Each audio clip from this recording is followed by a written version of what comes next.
Good morning everyone. दोस्तों आज है 18 मई 2022 और हम लोग करने वाले हैं द हिंदू न्यूज़पेपर की एनालिसिस। मेरा नाम है सितेंद्र चौधरी और रोज की तरह फिर से कुछ सिलेक्टेड टॉपिक्स आपके लिए लाया हूं। देखिए एक बार ब्रीफली देख लेते हैं आज हम लोग कौन कौन से टॉपिक करने वाले हैं। तो ज्ञानवापी मोक्ष को लेकर थोड़ा सा जानेंगे, इसकी बैकग्राउंड थोड़ा इशू क्या है पूरे का पूरा, इसके बारे में थोड़ा सा देखेंगे। इसको हम लोग आर्ट एंड कल्चर के पर्सपेक्टिव से भी कर सकते हैं और इसको हम लोग लीगल पर्सपेक्टिव से भी कर सकते हैं, लेकिन लीगल पर्सपेक्टिव से बहुत ज्यादा डिटेल में जाने की जरूरत नहीं है, हमें बस ऊपर से जनरल स्टडीज के हिसाब से थोड़ा आइडिया होना चाहिए। उसके बाद ह्यूमन राइट्स के बारे में बात करेंगे, क्योंकि देखिए हम इस टॉपिक को पहली बार कर रहे हैं तो थोड़ा सा डिटेल में जाएंगे। कंटेंट मैंने आपके लिए काफी यहाँ पे डाला हुआ है, कुछ कंटेंट हम लोग डिस्कस करेंगे, कुछ कंटेंट आप बाद में पढ़ सकते हो। स्टैगफ्लेशन के बारे में जानेंगे, बिल्कुल एक नया ब्रांड न्यू टॉपिक है। इन्फ्लेशन के बारे में हम लोगों ने खूब बात की है, स्टैगफ्लेशन के बारे में हम लोगों ने पहले कभी बात नहीं किया, तो ये पहला टॉपिक हमारा बिल्कुल ब्रांड न्यू रहेगा। जीएस पेपर 3 से इसको कवर करेंगे।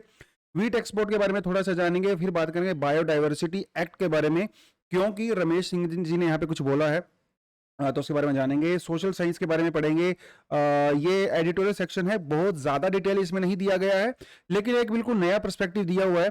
एक बार जब सेंट्रल यूनिवर्सिटीज के अंदर नया एंट्रेंस जो एग्जाम शुरू पैटर्न हुआ था, उसके बारे में जब मैंने थोड़ा सा डिस्कशन आपके साथ किया था, वो मेरे मन की एक इच्छा थी और आज मेरी उसी इच्छा के ऊपर एक एडिटोरियल भी लिखा गया है, तो देखना रहेगा क्या है इसके अंदर।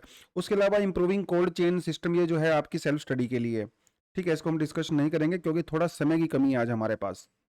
एनीवेज, एक बार फ्रंट पेज पे देख लेते हैं आज क्या न्यूज़ है। तो सबसे पहले हमारे पास न्यूज़ आती है, secure Shivling area Gyanvapi mask. देखिए जो है कोर्ट के ऑर्डर पे ज्ञानवापी मॉस्क के अंदर सर्वे किया गया था और उस सर्वे से कुछ वीडियोस वगैरह बाहर निकल के आई हैं बेसिकली, और ये एक्चुअली लीकेज फुटेज है, ये कोई जो है लीगल और वेल एक्सेप्टेड या फिर कानून के द्वारा रिलीज की गई वीडियो नहीं है कोर्ट के द्वारा। ये कुछ लीकेज वीडियो हैं और जिसकी वजह से एक्चुअली वहाँ पे जो एडवोकेट थे उनको भी फिलहाल उस केस से हटा दिया गया है, क्योंकि उन्होंने किसी कैमरा, एक प्राइवेट कैमरा पर्सन को हायर किया था और उसने वीडियो मीडिया में लीक कर दिया। अब वो मीडिया में वीडियोस लीक हो गई हैं, उसमें से कुछ लोगों का मानना है कि ये जो है शिवलिंग है, और जो वहाँ पे मस्जिद के जो मैनेजर्स हैं वो कह रहे हैं कि शिवलिंग नहीं है कि फाउंटेन है। हालांकि फाउंटेन होने के चांसेस इसके बहुत कम है। कुछ जो आर्कियोलॉजिकल सर्वे ऑफ इंडिया के ऑफिसर्स कहते हैं, या जो बहुत सारे आर्किटेक्चरिस्ट है, आर्किटेक्चर जो एक्सपर्ट्स हैं, उनका कहना है कि मुगल एरा में इस तरह के फाउंटेन नहीं बनते थे, ये जेट फाउंटेन होता है। उस समय जेट फाउंटेन जो नहीं होते थे, दूसरी तरह के फाउंटेन। एनीवेज उस टेक्निकल डिटेल में जाने की जरूरत नहीं है, इतना हमें आइडिया भी नहीं है उसके बारे में, टू बी ऑनेस्ट। तो बाद में देखेंगे वो पूरा मामला क्या रहेगा, लेकिन ज्ञानवापी मॉस्क काफी समय से न्यूज में है और इसको लेके एक्चुअली आज हमारा एक्सप्लेनर सेक्शन भी है ज्ञानवापी मॉस्क को लेके। जैसे कि आप यहाँ पे देख सकते हो, Gyanvapi and the places of worship act, तो हम लोग दोनों पर्सपेक्टिव से उसको पढ़ सकते हैं। पहले भी हम लोगों ने इसके बारे में अच्छी खासी चर्चा कर रखी है, लेकिन दोबारा देख लेते हैं। देखिए ज्ञानवापी मॉस्क की बात आती है तो इसका कॉन्टेक्स्ट हमें पता होना चाहिए। बनारस के एक लोकल कोर्ट ने ऑर्डर दिया था कि वहां पे आप जाइए, वीडियोग्राफी कीजिए और उसके अंदर जानिए कि क्या क्या एविडेंस है। देखिए अगर आप बनारस में कभी गए हो और वैसे भी अगर आपको आइडिया हो, इस बात से कोई डाउट नहीं है कि ज्ञानवापी मॉस्क को जो है एक टेंपल तोड़ के बनाया गया था। और एक्चुअली वहाँ की अगर आप दीवारों को देखोगे ना, तो वो अभी भी जो है टेंपल के पुराने रेमनेंट्स हैं, वो डाउट नहीं है। डाउट ये है कि जो एक्चुअली विश्वनाथ जी का टेंपल था, वो क्या वो यहाँ पे था, क्या वहाँ पे प्रॉपर एविडेंस है कि नहीं है, और वो सारी की सारी चीजें। और मान लो अगर हो भी गया है तो क्या प्रेजेंट में कॉन्टेक्स्ट में हम उसका स्टेटस चेंज कर सकते हैं, नहीं कर सकते हैं। हिस्ट्री काफी ब्लर होती है और हिस्ट्री के प्रॉपर एविडेंस कलेक्ट करना ये अपने आप में बहुत चैलेंजिंग टास्क होता है। तो मॉस्क के जो केयर टेकर्स कहते हैं, वो कहते हैं भैया देखिए शिवलिंग नहीं है, ये एक वुजू खाना है। देखिए अगर आप किसी मॉस्क में कभी गए हो तो आपने वहां पे देखना कि उसके बीच में जो है एक पॉन्ड होता है जहाँ पे पानी होता है, और जो लोग नमाज अदा करने जाते हैं वो वहां पे अपना हाथ और पैर धोते हैं, उसके बाद जो है नमाज में बैठा जाता है। तो वो उनका उससे कहते हैं वुजू वुजू खाना कहते हैं। तो उनका कहना है कि सर ये वुजू खाना है ये, और इसके बीच में एक फाउंटेन है और ये शिवलिंग नहीं है। तो वो पूरे का पूरा केस यहाँ पे है। अगर आप इसके पुराने केस में जाके देखो, हिस्ट्री में हम थोड़ा जाएं, तो ज्ञानवापी मॉस्क को बेसिकली कहा ऐसा माना जाता है, इट्स अ पॉपुलर बिलीफ, कि 1669 में जो है मुगल जो एम्परर थे औरंगजेब, उन्होंने विश्वेश्वर जिन्हें हम लोग विश्वनाथ जी भी कहते हैं, उनके टेंपल को तोड़ के इसको बनाया गया था, ठीक है। और उस समय की बुक लिखी गई थी सादिक खान जी के द्वारा। और यासिर आलमगीरी उस बुक का नाम है, उसके अंदर भी ये चीज़ मेंशन की गई है कि यस, इसको 60-69 में तोड़ के बनाया गया था। और वहाँ के उस समय जो गवर्नर हुआ करते थे बनारस के, उनका नाम था अबुल हसन। और औरंगजेब ने उस समय जो फरमान दिया था, फरमान मतलब एक जो है गवर्नमेंट का एक ऑर्डर होता है बेसिकली, वो फरमान अभी भी एज इट इज रखा हुआ है। तो वो फरमान में भी साफ साफ लिखा गया है कि हाँ, इसको आप तोड़ के यहाँ पे मंदिर वगैरह बना दीजिए। वो सारी सारी चीज़ें हैं। खैर, हिस्ट्री में बहुत कुछ चीज़ें हुई हैं, बहुत सारे जो है रिलीजियस प्लेसेस को तोड़ा जाता था उस समय पे ऑल ओवर द वर्ल्ड। और यहाँ पे बहुत सारे जैन टेम्पल्स को भी बहुत सारे रूलर्स के द्वारा तोड़ा गया, बुद्धिस्ट मोनेस्ट्रीज को भी तोड़ा गया बहुत सारे डिफरेंट डिफरेंट रूलर्स के द्वारा। और अगर आप हिस्ट्री पढ़ेंगे तो किसी भी कंट्री की, मैं स्पेन का एक न्यूज़ चैनल देख रहा था, स्पेन के अंदर भी जो है इसी तरह की डिबेट चलती हैं कि हिस्ट्री में जो है ऐसी चीज़ें हुई हैं वहाँ पे भी। खैर, कंट्रोवर्शियल चीज़ों पे नहीं जाएंगे, वो सबका एक अपना पर्सपेक्टिव होगा, और जो प्रॉपर कोर्ट उसके ऊपर ऑर्डर देगा वो हम लोग मानेंगे, ठीक है। और ज्ञानवापी मॉस्क के जो ये केस है एक्चुअली 1961 से ही चल रहा है, कोई नया केस नहीं है। लेकिन इसी केस के उसमें जो है दोबारा से ये केस, उस समय जो वहाँ पे काशी विश्वनाथ टेम्पल के जो पुजारी हुआ करते थे, उनके उनके जो है उनके सुपुत्र थे, उनके द्वारा डाला गया था। फिर बाद में 2021 में पिछले साल 5 महिलाएं थीं, उन्होंने भी ये केस बनारस कोर्ट में डाला था। और उन्होंने कहा था कि वहाँ पे एक माता का मंदिर है, उसके अंदर हमें पूजा करने के लिए हमें जो है परमिशन दीजिए। फिर बाद में कोर्ट ने कहा, बनारस के लोकल कोर्ट ने कहा कि यस, आप जो है वहाँ पे सर्वे कर सकते हो। टीम उन्होंने बनाई, और उस टीम में कुछ लॉयर्स थे, कुछ वीडियोग्राफर थे, और कुछ एएसआई के ऑफिसर्स थे। और उस 5 मेंबर की कमेटी बनाई गई, जिसके अंदर जो है 2 लोग मुस्लिम्स थे, और वो मस्जिद के मैनेजमेंट से ही जो है जुड़े हुए थे। तो वो जो वीडियोग्राफी वगैरह किया गया, वो सारा आपको पता ही है कि इस समय जो वीडियोग्राफी में क्या चीज़ें सामने आई हैं, नहीं आई हैं। अभी कोर्ट उसको वेरीफाई करेगा, एक्सपर्ट्स उसको वेरीफाई करेंगे, वो सारी की सारी चीज़ें। लेकिन फिलहाल कोर्ट ने ये ऑर्डर दिया है कि वो जो जिसे मतलब लोग शिवलिंग जो है कह रहे हैं, कोर्ट ने भी देखिए शिवलिंग बोला है, उसको क्लेम किया है। It may be a Shivling, it may not be a Shivling, लेकिन कहा है कि आप इसको फिलहाल के लिए सिक्योर करिए, और यहाँ पे कोई आए जाए ना। लेकिन वहाँ पे जाके आप आराम से, कोई दिक्कत नहीं है, जाइए, आप नमाज अदा कर सकते हो, उसमें उसको उसके ऊपर रोक नहीं लगाई है। उस एरिया को प्रोटेक्ट करने की बात कही गई है। तो ये थोड़ा सा आप यहाँ पे इसको क्लियरली देख सकते हो। लेकिन एक ग्रुप का ये मानना है कि चाहे वो शिव मंदिर भी क्यों ना हो, उसके बावजूद भी आप उसका प्रेजेंट स्टेटस चेंज नहीं कर सकते, क्योंकि जो हमारा अभी जो एक्ट है, प्लेसेस ऑफ वर्शिप एक्ट 1991, उसके तहत 1947 के बाद आप किसी भी रिलीजियस साइट का स्टेटस चेंज नहीं कर सकते। मतलब अगर वो मस्जिद है तो आप उसको टेंपल क्लेम नहीं कर सकते, अगर वो कोई टेंपल है तो आप उसको मस्जिद या कुछ और चेंज नहीं कर सकते। तो ये हमारा प्लेसेस ऑफ वर्शिप एक्ट 1991 कहता है। और ये क्यों बनाया गया था? जब बाबरी मस्जिद डिमोलिशन हुआ था, उसके रिएक्शन में इसको बनाया गया था। लेकिन यहाँ पे कुछ एक्सेप्शंस भी हैं। बाबरी मस्जिद जो है, जिसे राम राम लला जन्मभूमि भी कहा जाता है, वो यहाँ पे बेसिकली एक्सेप्शन है। उसके अलावा 1947 के बाद से जितने भी प्लेस ऑफ वर्शिप हैं, उनके स्टेटस को चेंज नहीं किया जा सकता। बट यस, यहाँ पे कुछ एक्सेप्शंस भी हैं, जैसा कि आप अपने न्यूज़पेपर में भी पढ़ सकते हैं। एक्सेप्शंस की अगर हम लोग बात करें, देखिए आपको मैं दिखाता हूँ। देखिए यहाँ पे एक लिखा हुआ है दैट एक्सेप्शंस वो रहती हैं जो ऐसी साइट्स, तो ये लोग इसके ऊपर अप्लाई नहीं होगा, ये उनके ऊपर अप्लाई नहीं होगा जो कि एंशियंट और हिस्टोरिकल मॉन्यूमेंट्स हैं। ना ही ये उनके ऊपर अप्लाई होगा जिनको आर्कियोलॉजिकल साइट्स जो है डिक्लेयर किया गया है, ना, और जो कि ancient monument and the archaeological sites remains 1958 के अंडर में कवर होते हैं, तो उनके ऊपर ये कवर नहीं होता है। बाकी सभी के ऊपर कवर होगा। इसका मतलब ये है कि बाबरी मस्जिद को छोड़ के बाकी किसी भी रिलीजियस साइट को आप उसका स्टेटस चेंज नहीं कर सकते हो, ठीक है।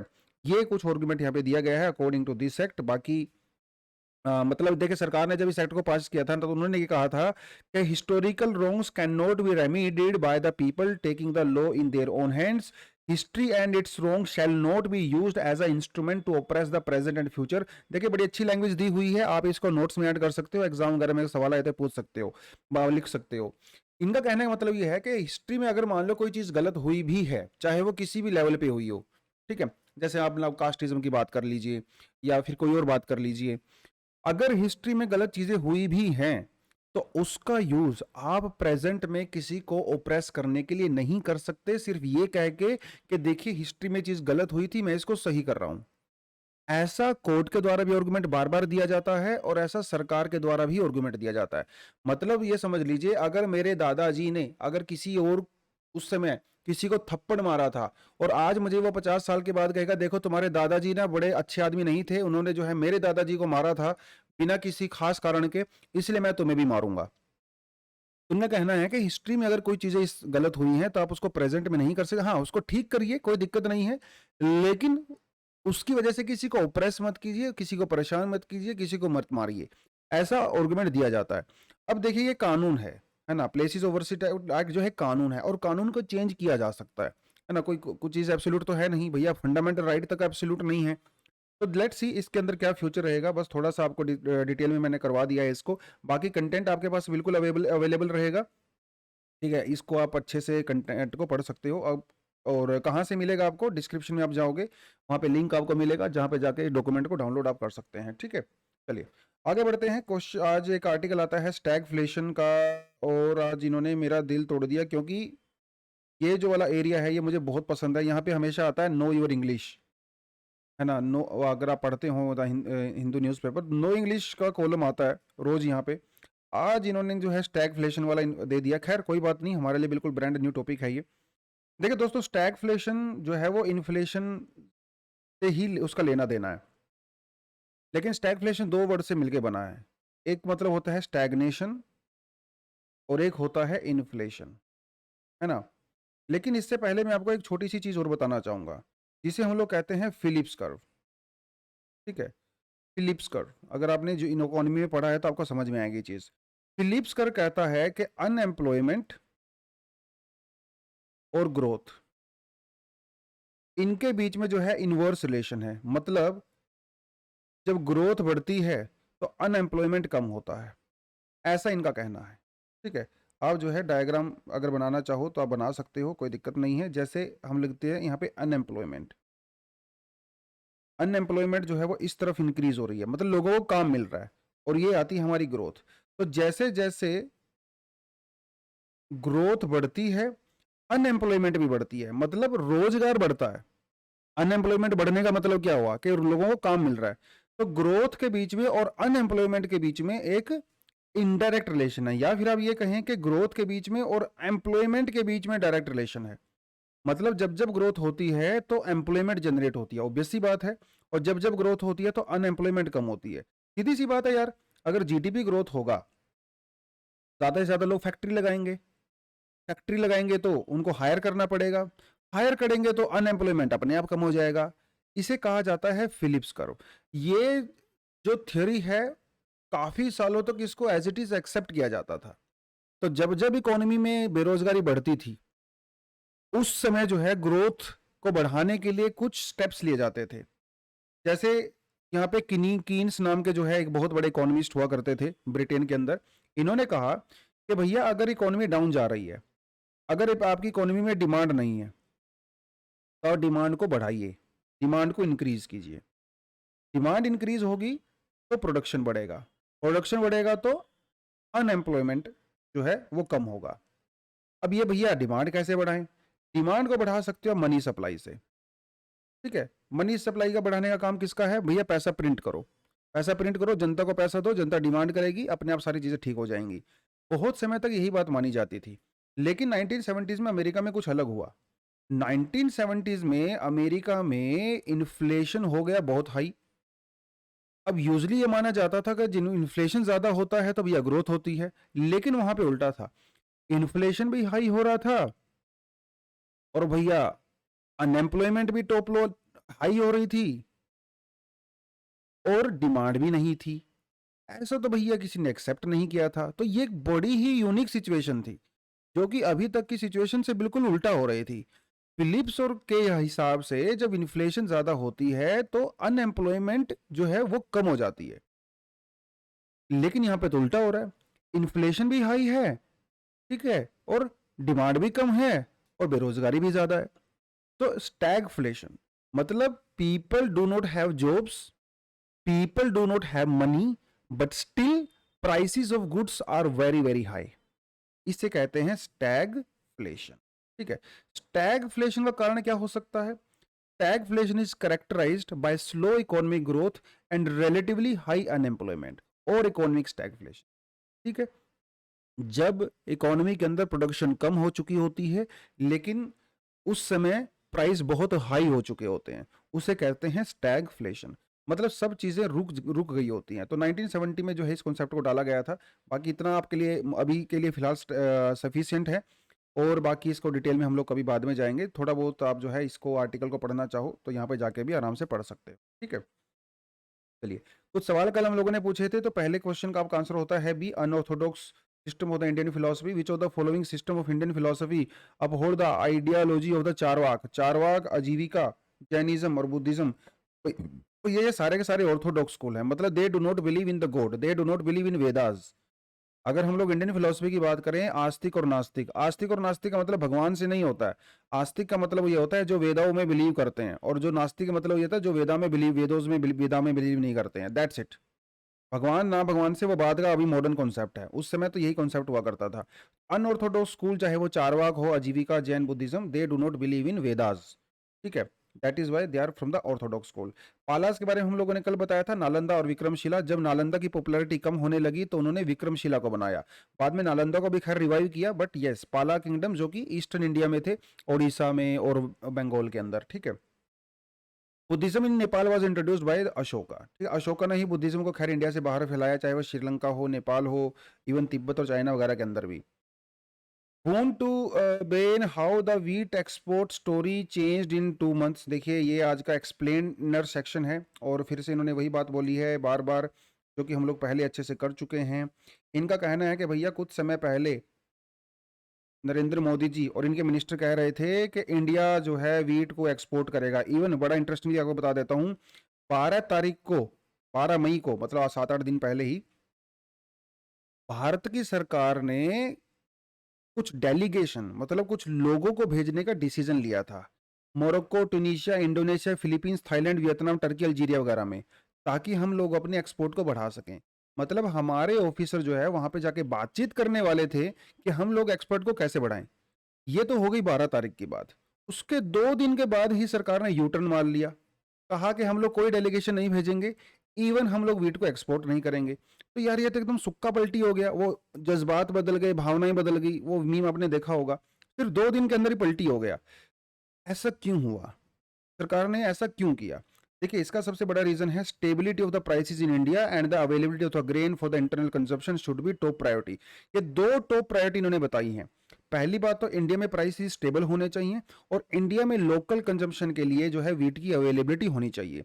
स्टेबिलिटी का मतलब ये है कि इस समय इन्फ्लेशन इंडिया में ऑल टाइम हाई चल रही है, तो प्राइसेस इतने हाई हैं। अब भैया इतने प्राइसेस जब आपके देश में हाई होते हैं तो आप एक्सपोर्ट का नहीं सोच सकते, क्योंकि हमें डोमेस्टिक कंजम्पशन भी चाहिए।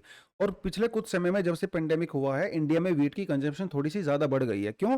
क्योंकि कई नई नई स्कीम्स हम लोगों ने चलाई हैं, जैसे प्रधानमंत्री गरीब कल्याण अन्न योजना है ना, एक बड़ा, बहुत ही बड़ा प्रोग्राम सरकार ने चलाया पेंडेमिक के दौरान। तो हमें वीट की ज़्यादा रिक्वायरमेंट होती है। ये भी रीज़न हो सकता है बैन करने का।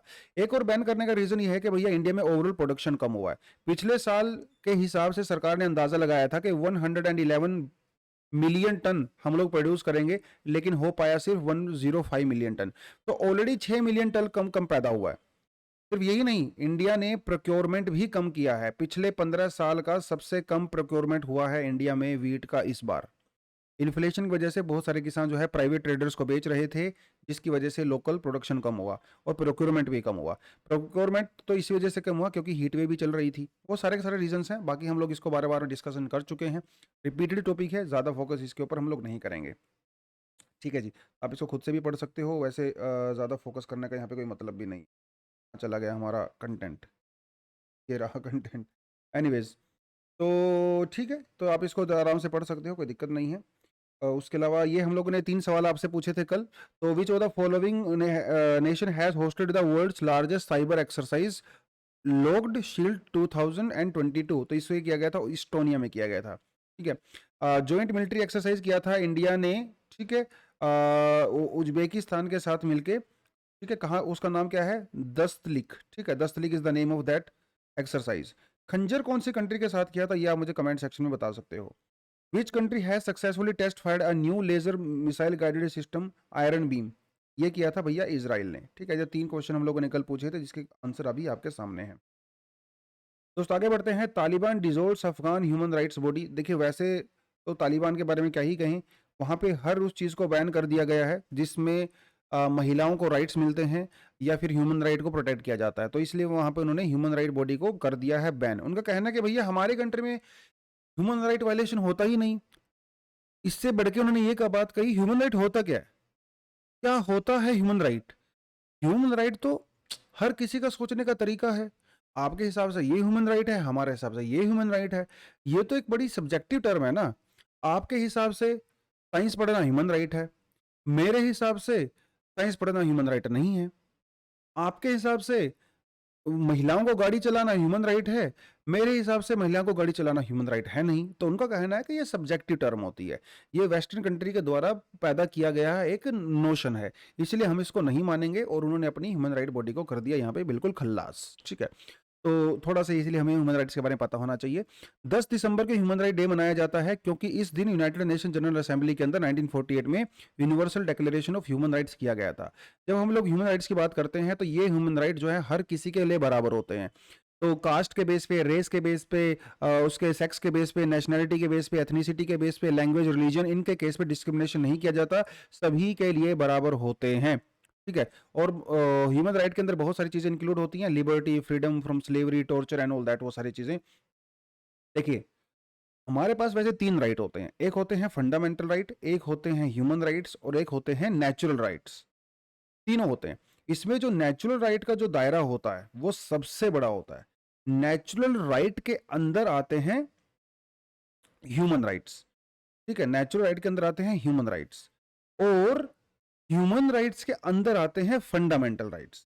ठीक है, फंडामेंटल राइट्स। तो ऐसा जरूरी नहीं कि हर नेचुरल राइट फंडामेंटल राइट हो, ऐसा जरूरी नहीं कि हर नेचुरल राइट ह्यूमन राइट हो। ठीक है, ये अलग अलग कैटेगरीज होती हैं। बेसिकली मेजर जो कैटेगरी होती है वो नेचुरल कैटेगरी होती है, जो कि सबसे ब्रॉड होती है। इसका मतलब ये होता है कोई इंसान जब इस जमीन धरती पे पैदा हो गया हो तो उसको कम से कम ये अधिकार मिलने चाहिए, जैसे उसको साफ हवा का अधिकार मिलना चाहिए, शेल्टर का अधिकार मिलना चाहिए, फूड का अधिकार मिलना चाहिए, एजुकेशन का अधिकार मिलना चाहिए, है ना। उसको टॉर्चर उसको नहीं होना चाहिए, स्लेवरी नहीं होनी चाहिए। ये बिल्कुल बेसिक से राइट्स होते हैं जो कि नेचुरल राइट होते हैं, है ना। फिर हमारे ह्यूमन राइट आ जाते हैं। ह्यूमन राइट जो है अलग अलग कंट्री में अलग अलग हिसाब से उसको डिफाइन किया गया है। और फिर आ जाते हैं फंडामेंटल राइट। फंडामेंटल राइट जो कि वहाँ की जो कॉन्स्टिट्यूशनल बुक होती है जिसके अंदर मेंशन किए गए होते हैं, दोनों का जो है मतलब यहाँ पे अलग अलग रहता है, जैसा क्लियरली आप यहाँ पे देख सकते हो। Fundamental rights mean the primary rights of the citizens which are justified and written in the constitution. तो फंडामेंटल राइट बेसिकली उस कंट्री के सिटीजन को दिया जाता है, जबकि ह्यूमन राइट वो बाहर के लोगों को भी दिया जा सकता है जो कि हमारे सिटीजन नहीं है, दोनों को दिया जा सकता है। ठीक है, और फंडामेंटल राइट कहाँ से डिराइव होते हैं, जो हमारी डोमेस्टिक सोसाइटी होती है उसके हिसाब से फंडामेंटल राइट बनाए जाते हैं। ह्यूमन राइट यूनिवर्सल होते हैं, ये पूरी दुनिया में लगभग जो है किए जाते हैं, जो कि एक सिविलाइज सोसाइटी में होना चाहिए। ठीक है, वो सब रहता है। और स्कोप की अगर बात करें तो fundamental right usually domestically apply किए जाते हैं, ह्यूमन राइट जो है वो इंटरनेशनली भी अप्लाई किए जाते हैं। जैसे हमारी कंट्री में अगर हम लोग बात करें तो फंडामेंटल हमारा right to self determination, right to liberty, due process of law, freedom of movement, freedom of thought, ये सब हमारे फंडामेंटल राइट हो जाते हैं। ह्यूमन राइट्स की बात करते हैं तो right to life, freedom from torture, right to fair trial, freedom of speech, वो सब। तो आर्टिकल 21 जो हमारा है इसके अंदर बहुत सारे नेचुरल राइट और ह्यूमन राइट को हम लोगों ने कंसिडर किया है। ह्यूमन राइट की कैरेक्टरिस्टिक्स क्या क्या होती है आप क्लियरली यहाँ पे देख सकते हो। ह्यूमन राइट जो है वो यूनिवर्सल होते हैं और इनएलिएनेबल होते हैं, मतलब आप उसको छीन नहीं सकते, छीन नहीं सकते। इवन मतलब क्रिमिनल्स वगैरह को तो डेफिनेटली क्रिमिनल्स को तो हम लोग नहीं दे सकते हैं ये सारी की सारी चीजें, लेकिन यूजुअली जो नॉर्मल इंसान सिटीजन रहते हैं उनसे हम लोग इसको छीन नहीं सकते, यूनिवर्सल होते हैं। They are indivisible and the interdependent, of course they are equal and the non discriminatory. तो किसी चीज पे डिस्क्रिमिनेशन यहाँ पे नहीं किया जाता है। अगर ह्यूमन राइट्स की बात करें तो इसको हम लोग अलग अलग कैटेगरी में डिवाइड कर सकते हैं। सिविल ह्यूमन राइट्स हमारे अलग होते हैं, पॉलिटिकल ह्यूमन राइट्स अलग होते हैं, जैसे right to nationality, right to equality before law, right to freedom of thought, right to equal suffrage, right to freedom of movement, ये सब हमारे पॉलिटिकल ह्यूमन राइट्स होते हैं। उसके अलावा फिर हमारे कुछ इकोनॉमिक ह्यूमन राइट्स भी होते हैं, जैसे right to social security, right to form trade unions, right to rest and leisure, right to food वगैरह। कल्चरल ह्यूमन राइट भी होते हैं, right to participate in the culture life of the community, right to religion, है ना, right to the protection of the moral and the material interest, वो सबसे हमारे culture rights भी होते हैं, तो थोड़ा बहुत आप इसको देख सकते हो। और अगर हम इंडिया में ह्यूमन राइट्स की बात करें तो हमारा जो फंडामेंटल राइट है वो तो ऑफ कोर्स ह्यूमन राइट को बात करते ही करते हैं। उसके अलावा जो डीपीएसपी है, article 36 to 35, right to free and the compulsory education, right to equal justice, free legal aid, human dignity, protection against unemployment, ये सब भी हमारे ह्यूमन राइट के अंदर इंक्लूड होते हैं। इसको आप क्लियरली यहाँ पे पढ़ सकते हो। कंटेंट मैंने आपके लिए बढ़िया बनाया हुआ है, थोड़ा सा इसको एक दो बार पढ़ोगे तो चीज़ें आपको अच्छे से समझ में आने लगेंगी। ठीक है जी, आगे बढ़ते हैं। नेक्स्ट टॉपिक हमारे सामने है वो है changes to the biodiversity act will weaken it. Jairam Ramesh ji जो है बहुत ही एक ये सिर्फ एक पॉलिटिकल लीडर ही नहीं है बल्कि इनको मैं एक एक्टिविस्ट भी मानता हूँ। देखिए कांग्रेस के जब रूल करती थी, कांग्रेस के जो है गवर्नमेंट के टाइम पे जयराम रमेश जी को एनवायरमेंट मिनिस्टर बनाया गया था।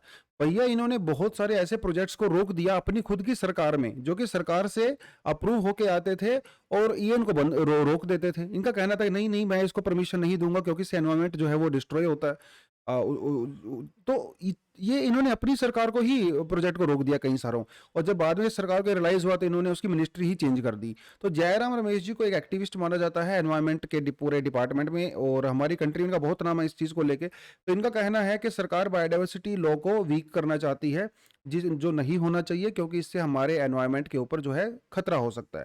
तो इसलिए बायोडाइवर्सिटी एक्ट के बारे में थोड़ा सा हमें पता होना चाहिए। देखिए जो सीबीडी की हम लोग बात करते हैं, जब हम लोग रियो की बात करते हैं या अर्थ समिट की बात करते हैं जो कि 1992 में हुआ था, है ना, ब्राजील के अंदर। उस समय हम लोगों ने कई सारी चीज़ें कही थी, जैसे हम लोगों ने क्लाइमेट चेंज को को जो है टैकल करना है वो, और बायोडाइवर्सिटी। बायोडाइवर्सिटी के लिए हम लोगों ने क्या किया था, सीबीडी, जिसे हम लोग कहते हैं convention of biodiversity, biological diversity, right. तो वो हम लोगों ने बनाया था। तो जब 1992 में ये हम लोगों ने बनाया तो उसको इंप्लीमेंट करने के लिए हमारी गवर्नमेंट ने इंडिया में उसके 10 साल के बाद बायोलॉजिकल डाइवर्सिटी एक्ट 2002 बनाया। बायोडाइवर्सिटी का मतलब आपको पता ही है क्या होता है, ये वैरायटी होती है अलग अलग ऑर्गेनिजम्स की, अलग अलग तरह के ऑर्गेनिजम्स पाए जाते हैं। और फिर हमारे बायोलॉजिकल रिसोर्सेज होते हैं, जो हमारे प्लांट्स होते हैं, एनिमल्स होते हैं, माइक्रोब्स होते हैं, वो सब हमारे बायोलॉजिकल रिसोर्सेज होते हैं। तो थोड़ा सा मैंने इसलिए आपके यहाँ पे साइलेंट फीचर्स डाले हैं बायोलॉजिकल डाइवर्सिटी एक्ट के, जिसको आप क्लियरली यहाँ पे पढ़ सकते हो।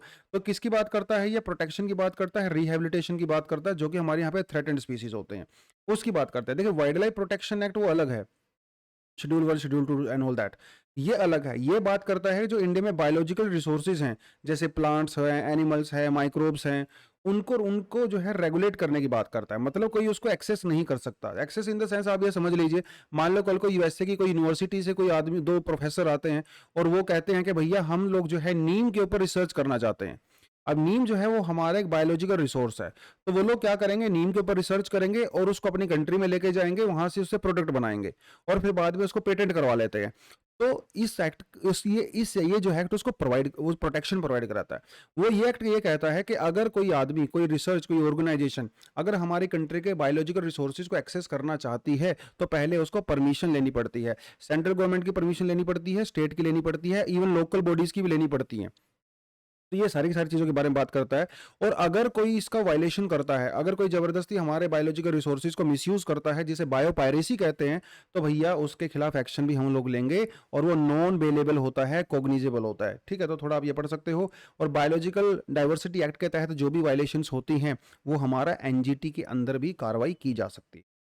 ठीक है दोस्तों, आगे जो है एक और आर्टिकल कहता है social science operates with the multiple truth. देखिए ये मैंने बात किया था जब सेंट्रल यूनिवर्सिटीज़ के अंदर जब सरकार ने कहा था कि हम लोग जो है एंट्रेंस टेस्ट लेंगे, मतलब 12th स्टैंडर्ड के बेसिस पे पहले, जैसे मतलब यहाँ भी बात बेसिकली डीयू की होती है, दिल्ली यूनिवर्सिटी की होती है, जो कि सेंट्रल यूनिवर्सिटी है।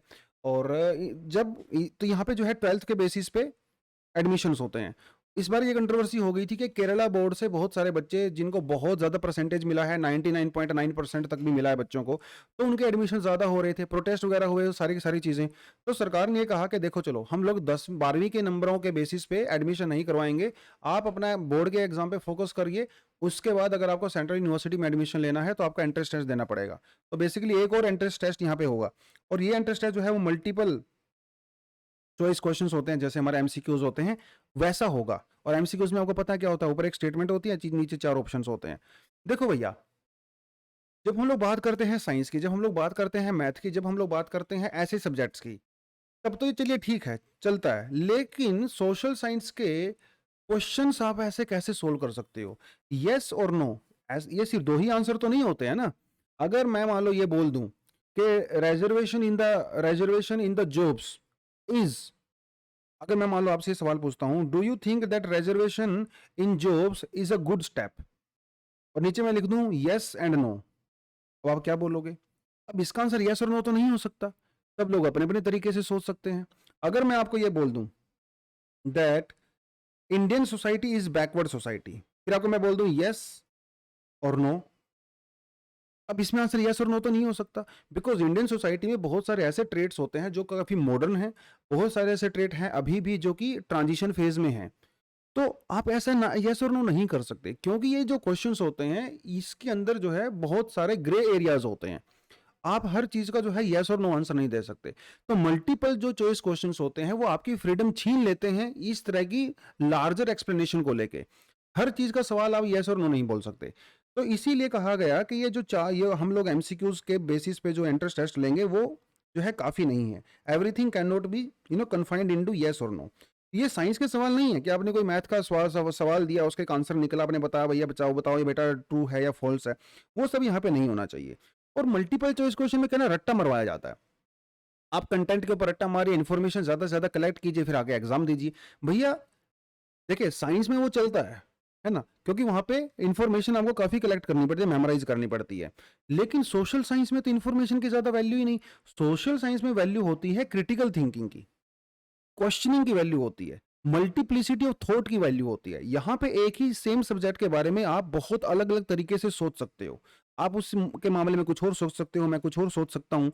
तो और इन्फॉर्मेशन तो अगर गूगल पे मिल जा रही है यार, गूगल इन्फॉर्मेशन तो आपको बुक्स में भी मिल जाएगी। स्टूडेंट का काम क्या होता है? स्टूडेंट का काम इंफॉर्मेशन कलेक्ट करना नहीं होता।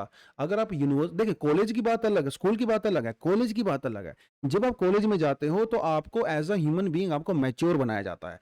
आपसे ये एक्सपेक्ट किया जाता है कि आप किसी मुद्दे के ऊपर क्रिटिकली सोच सकें, आप क्वेश्चन कर सको।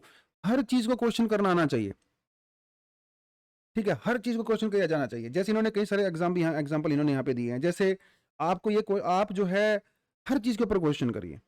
आप अपने दोस्तों से क्वेश्चन करिए, आप जो है सोसाइटी से क्वेश्चन करिए, आप अपनी यूनिवर्सिटी से क्वेश्चन करिए, आप गवर्नमेंट से क्वेश्चन करिए।